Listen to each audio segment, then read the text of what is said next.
Hello and welcome to the Crisis Point podcast. I'm Eric Sammons, your host and the editor-in-chief of Crisis Magazine. So today I'm going to talk about what everybody in the Catholic world's talking about, and that's the Pope's new motu proprio Traditionis Custodes. And before I do that, though, I just want to say that I'd like everybody to like and subscribe to this podcast. However you listen to it, watch it, or whatever the case may be. Please subscribe. We've had a lot of subscribers over the past couple months, and I really appreciate everybody who's subscribed.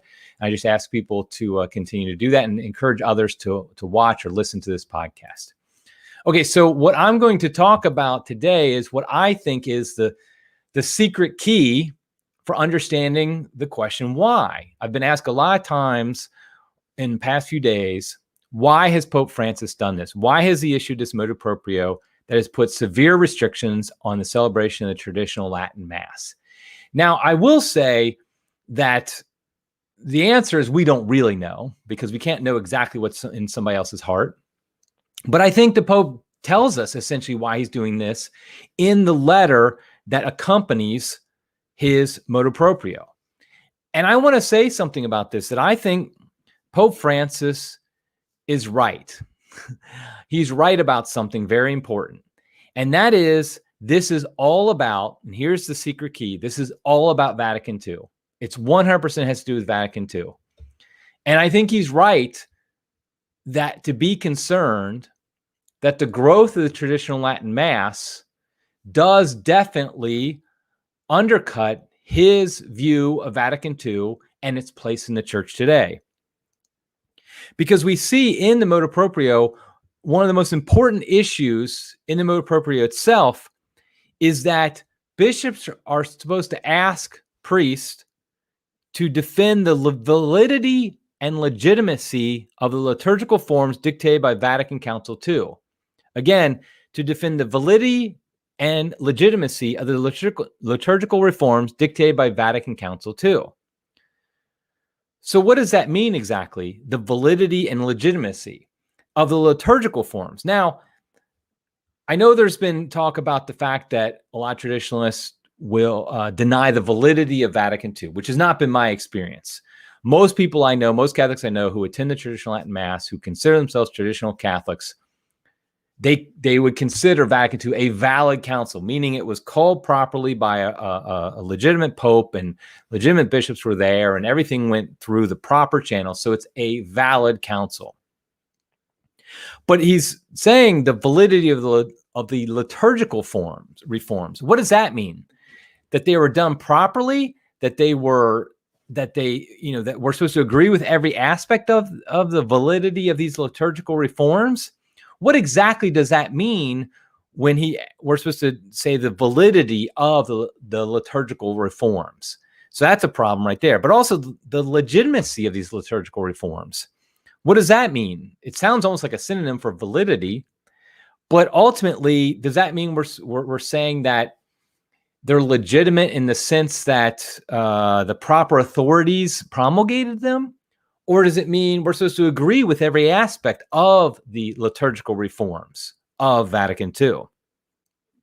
And so it's really problematic how that's supposed to be done.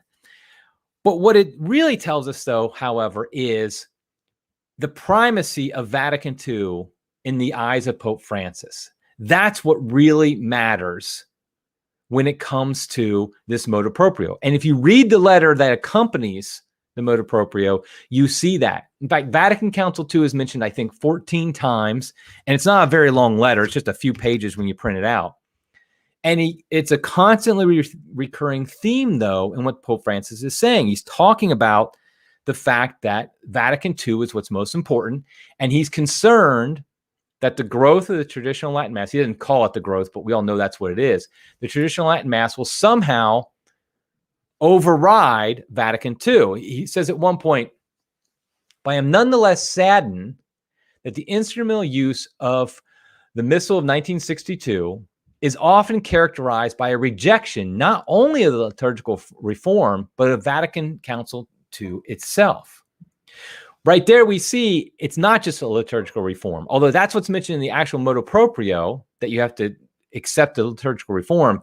It's Vatican II itself that's his concern. Pope Francis is worried that those who those who follow the traditional Latin Mass, that they reject Vatican II itself. That's his real concern. And we see it throughout his letter. And so the question becomes, and this is a question I don't think people are asking enough, why is this so important to the Pope that we support Vatican II in the way that he thinks we should support it, which is unadulterated praise for it, canonization of it? I mean, we kind of know that the canonizations of Pope John the 23rd and Pope Paul the 6th were essentially canonizations of Vatican II. This motu proprio is another canonization, so to speak, of Vatican II, meaning Catholics are required, according to Pope Francis, to give 100% consent and support and anything you can think of towards Vatican II. But why is that? Why is that so important to Pope Francis? Because after all, it doesn't seem to be very important to him to rein in heretical priests or bishops or lay people for that matter. So Father James Martin can spout off his heretical nonsense, and not only is he not corrected, he's endorsed by the Pope. The German bishops can be leading the church in Germany to schism through their embrace of heresy, and nothing is done. That's okay. That seems to be okay. Heck, he doesn't even seem to be concerned about the idea of Catholics caring for the poor or working for pro-life things or praying the rosary or promoting the faith evangelization. All that matters is acceptance of Vatican II, complete and total acceptance of Vatican II, without any criticism whatsoever. That's what's happening here. He knows that those who attend the traditional Latin Mass are perhaps going to criticize Vatican II, and he will have no criticism whatsoever. This is honestly like the Soviet Union, how Stalin would act, that anybody who dared to reject the dear leader, anything about the communist Soviet Union, they had to be eliminated from the picture. Now, of course, Stalin used much more crazy means, much more evil means to do that. He just killed people. But essentially, the attitude behind it is very similar, that any dissent from his interpretation, the Pope's interpretation of Vatican II, which is complete and unadulterated acceptance, has to be crushed completely. It doesn't matter if somebody is living a sacramental life, if they're praying the rosary daily, if they're giving to the poor, if they're doing all the things that makes one holy. None of that matters if they don't give complete acceptance of Vatican II. And that just boggles the mind if you think about Vatican II in the context of Catholic history, of church history, of our tradition. We have a 2,000-year tradition, and yet what we're being asked to accept is every jot and tittle of a 3-year council from 60 years ago. And if you don't accept every jot and tittle of that, it doesn't matter what else you do. It doesn't matter if you pray the rosary. It doesn't matter how holy you might be. None of that matters. All that matters is an acceptance of Vatican II. And it just doesn't make sense in light of tradition. But it does make sense if you view the church in the way that this current pontiff views it. Now, here's the key point here. Pope Francis is correct. He is right to be worried that those who attend the traditional Latin Mass are likely to be more critical of Vatican II. The fact is that the more you attend the traditional Latin Mass and just be involved with different traditional acts of piety, the more likely you're going to see Vatican II, as I said, in light of the 2,000-year tradition. A true hermeneutic continuity, as Pope Benedict talked about, although I don't think his idea of hermeneutic continuity is the correct one, but the point being that a true hermeneutic continuity in the sense that you look at 2,000 years of tradition and you place Vatican II as one part of that, one piece of that larger puzzle. When you do that, you do start to see some problematic elements. Now, again, it's not saying Vatican II is invalid. It's not even saying it's heretical.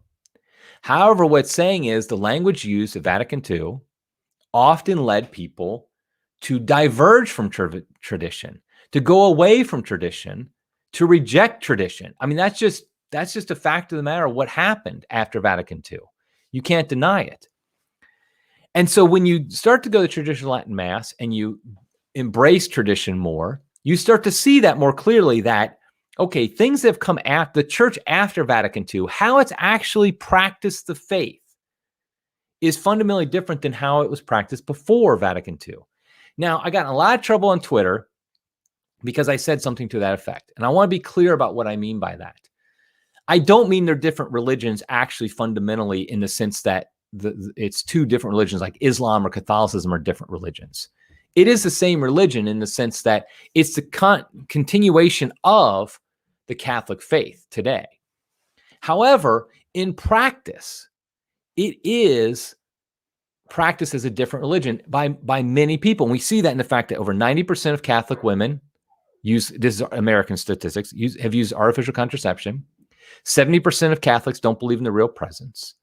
Less than 30% of Catholics actually attend Mass each week. Even less than that attend confession on a regular basis. That is fundamentally different than how the faith was practiced before Vatican II. Now, we can get into a long discussion of what caused that. Was it Vatican II? Was it other factors? Was it a lot of factors? And I think it is a complex issue here. It's not just Vatican II.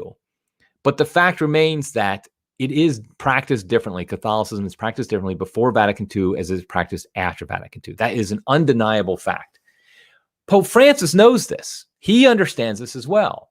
And he embraces how it's been practiced post-Vatican II.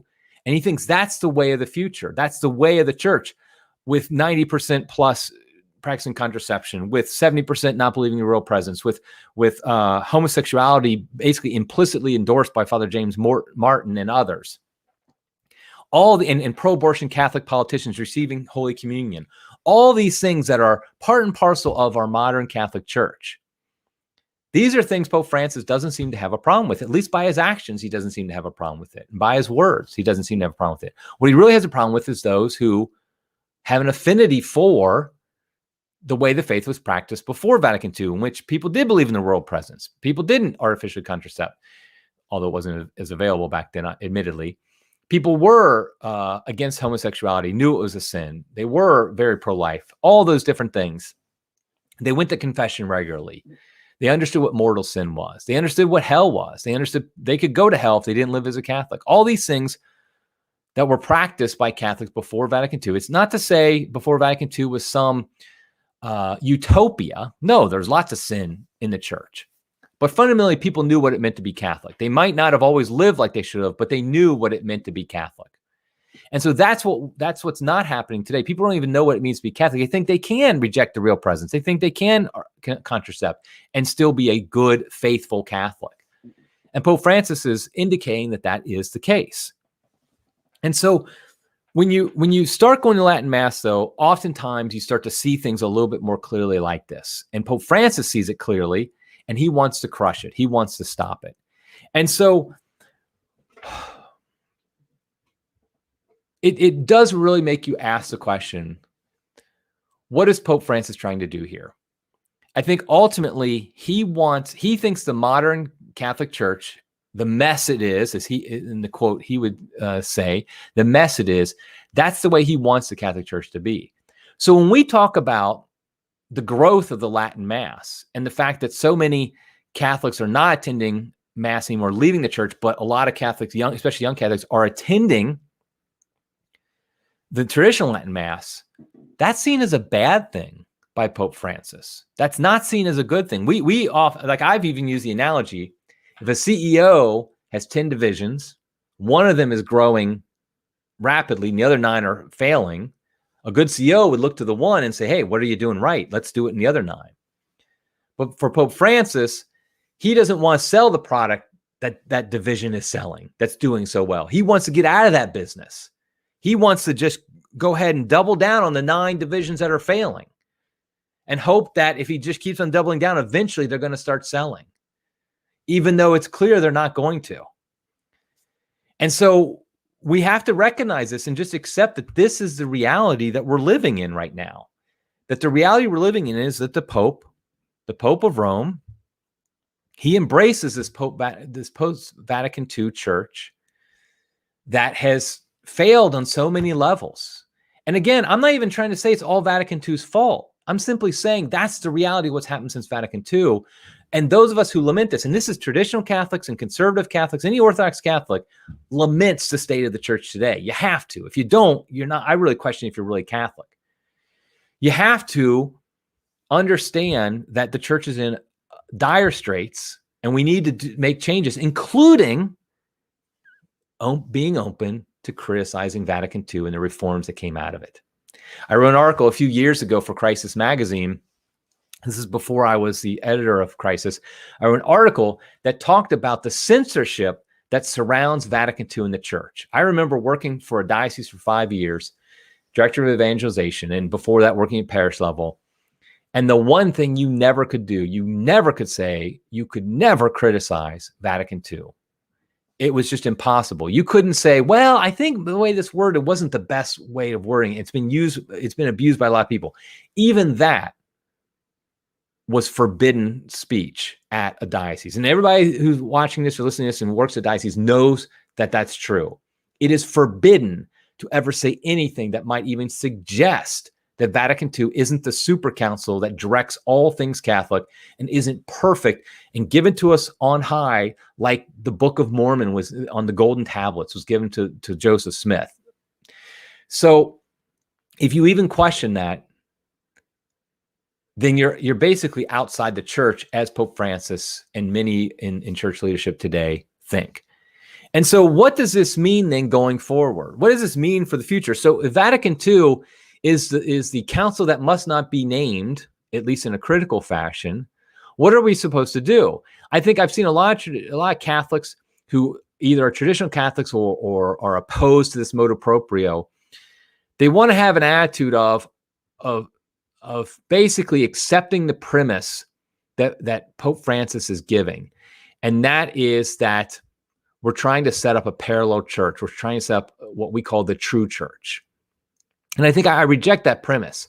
What we're trying to do is we're trying to reform our church. We're trying to reform the Catholic Church as we've been given to it by our forefathers in the faith. We've been given this great treasure that's been handed on from generation to generation for 2,000 years. We're trying desperately to hand it on to the next generation. But we know that so much of what's going on in the church today, that a lot of it, frankly, is a result of the reforms of Vatican that came out of Vatican II, including the liturgical reforms. They've done so much to harm our beloved mother, the church, and we want to reform the church. That's what we're trying to do. We're not trying to set up a parallel church. We're trying to reform our church. And if you don't think the church is in need of reform, pay attention, look around. People are leaving in droves. Catholics that are staying don't believe what the church teaches. And so we need this desperate reform of the church. And that includes being self-critical. A healthy organization is self-critical. If you're not self-critical, then you just end up being a cult. You just end up going down paths that lead to destruction, and nobody's willing to say, okay, we need to change this. We need to be self-critical. And part of that means being critical of everything that's happened since Vatican II and being willing to criticize it. But the Pope is clearly saying, no, we cannot be critical. We have to accept wholesale and without criticism every single thing about Vatican II that's come out of Vatican II. And I simply say that's not living in reality. And so if that means I'm one of the people that Pope Francis is thinking of, I'm not that he knows who I am personally, but somebody like me, when he writes this motu proprio and he issues it, well, so be it. I can't change the fact that I do believe that there's room for criticism of what's happened since Vatican II and Vatican II itself. It's not a rejection of the validity of Vatican II. It's not a rejection of the validity of the Novus Ordo. And by the way, just an aside real quick, I guess we can drop the whole extraordinary ordinary form stuff now because, I mean, that seems to be what the Pope is doing since he rescinded Summorum Pontificum. We don't have to worry about that language anymore. So I think I'm just going to call it Novus Ordo and the traditional Latin Mass. And if people don't like it, I can't do anything about it. Pope Francis is the one who got rid of the ordinary form, extraordinary form language. So if we're not, so if I'm one of those people that Pope Francis is thinking of that is a critic of the post-Vatican II church, so be it. I can't change that, because I do think that's the path forward to reform, is looking back at how we did things before Vatican II and taking what's good from it and really embracing it today. And I would argue that traditional Latin Mass is one of those things, but other aspects of the church, my book, Deadly Indifference, I talk about the need for a real missionary zeal. And that means really dropping a lot of the ecumenical and irreligious dialogue work that the church is doing. I just don't think it helps reform the church. It doesn't help grow the church and bring people to Jesus Christ. And so, okay, so be it. I'll just be the one to say it then, that I may be one of those type of people that Pope Francis think when he wrote this. But you don't blame the person who is noting a problem in the family. You don't try to crush the son who says, Dad, I think the way things are being run in the family needs some help. You don't crush that person and say, shut up, son. I don't want to hear a word from you. You say, okay, son, let's hear what you have to say. Because, like, for example, when he says in the motu proprio, or maybe it was in the letter, that they pulled all the bishops of the world and asked them, okay, what do you think about the Summorum Pontificum? How is it being lived out? What's the traditional Latin Mass community like in your area? And supposedly they're the reason, their answers are the reason why this motu proprio was issued. I don't really necessarily buy that. But more importantly, notice who he didn't ask. He didn't ask priests who celebrate the traditional Latin Mass. He didn't ask the FSSP. He didn't ask the Institute of Christ the King. He didn't ask the lay faithful who attend the traditional Latin Mass. I wasn't asked. Were you? There's no survey given us. So if the shepherds are supposed to smell like the sheep, why wasn't the chief shepherd willing to get down with those sheep who are celebrating, who are participating in the Latin Mass, and ask them, why do you go here? What are your thoughts about Vatican II? Why are you critical of Vatican II? None of that happened. There was no questions asked. And so we were just simply ignored. And that's not really a shepherd smelling like a sheep, it seems to me. Now, what does the future hold for the traditional Latin Mass based upon this motu proprio?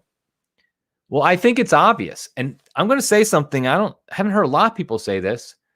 And it might sound sensationalistic, might sound crazy. But I think the Pope wants to abolish 100% completely the traditional Latin Mass. He wants to destroy it. He wants to crush it. And it's not my words. That's what he says in the letter that accompanied the motu proprio. He says this unity, and what he means is the liturgical unity of one unique rite, I intend to reestablish through the Church of the Roman Rite.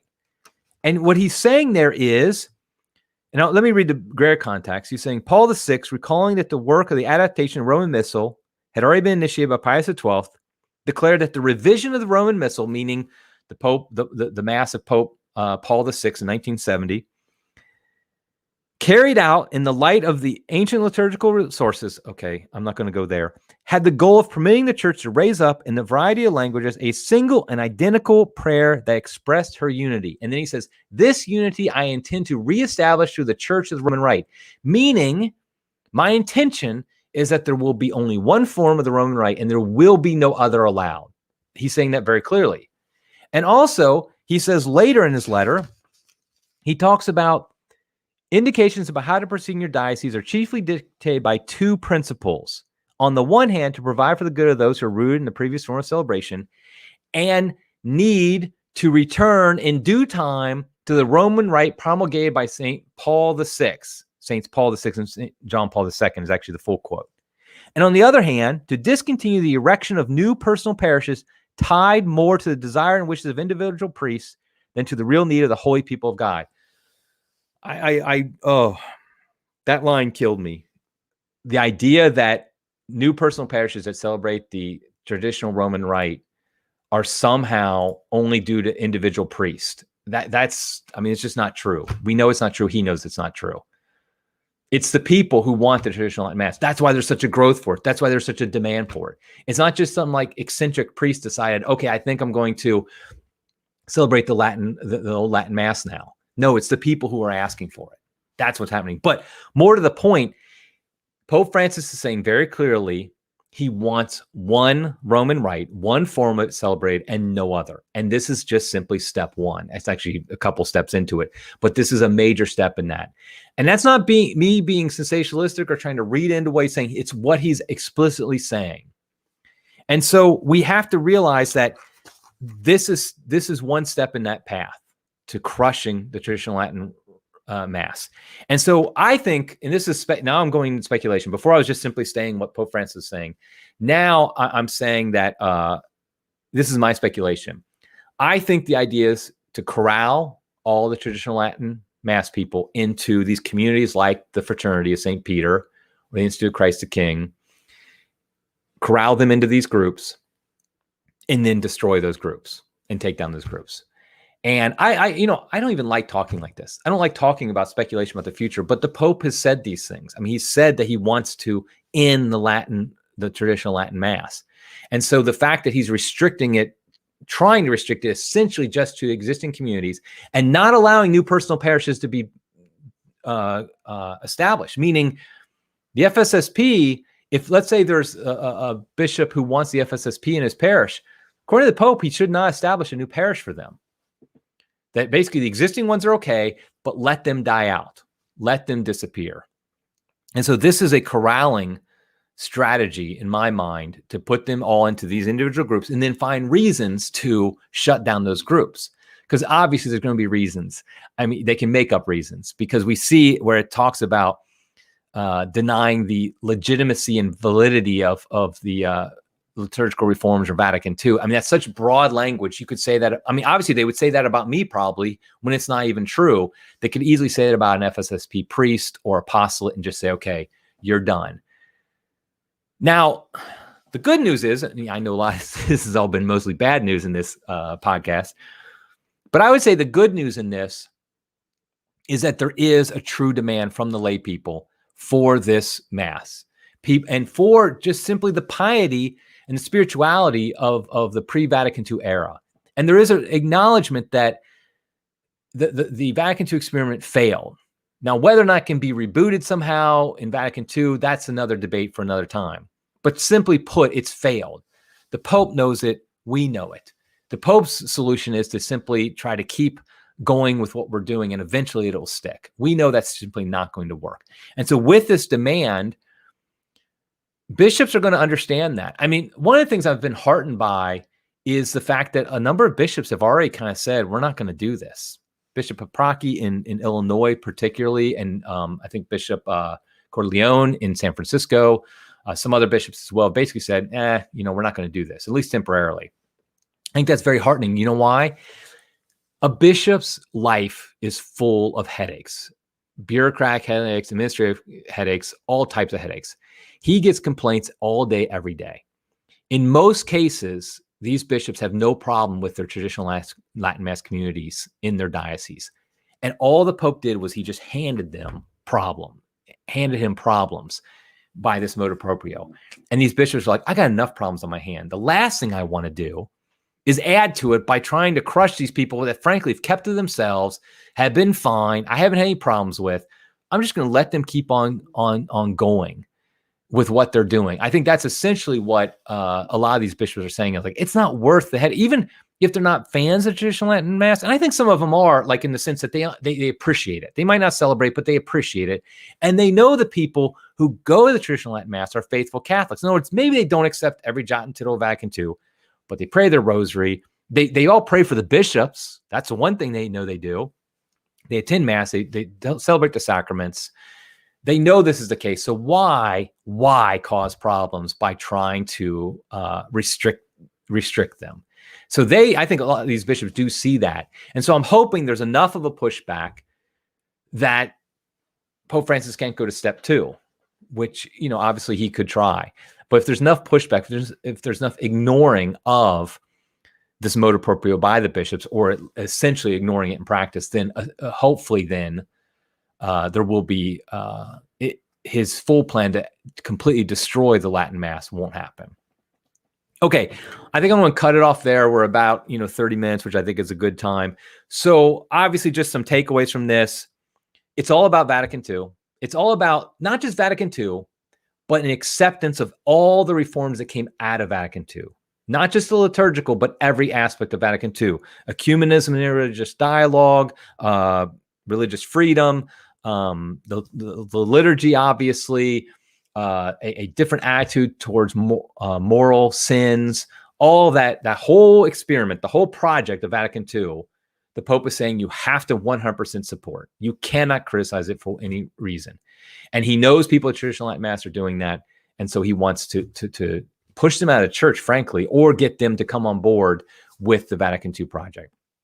And so what we have to do then is just continue to pray, continue to fast, continue to attend the Traditional Latin Mass. If you don't currently attend the Traditional Latin Mass, I really encourage you to check it out. Go find it. I mean, I've made videos on it, how to attend and all that about that. I encourage you. You can look on YouTube for Latin Mass, Eric Sammons. You'll find stuff about it. And I really encourage you. There's a new documentary coming out soon, Mass of the Ages, that was honored to be a part of. That's going to really present the Latin Mass in a way that you may have never seen before. I think that'll also grow interest in the Latin Mass.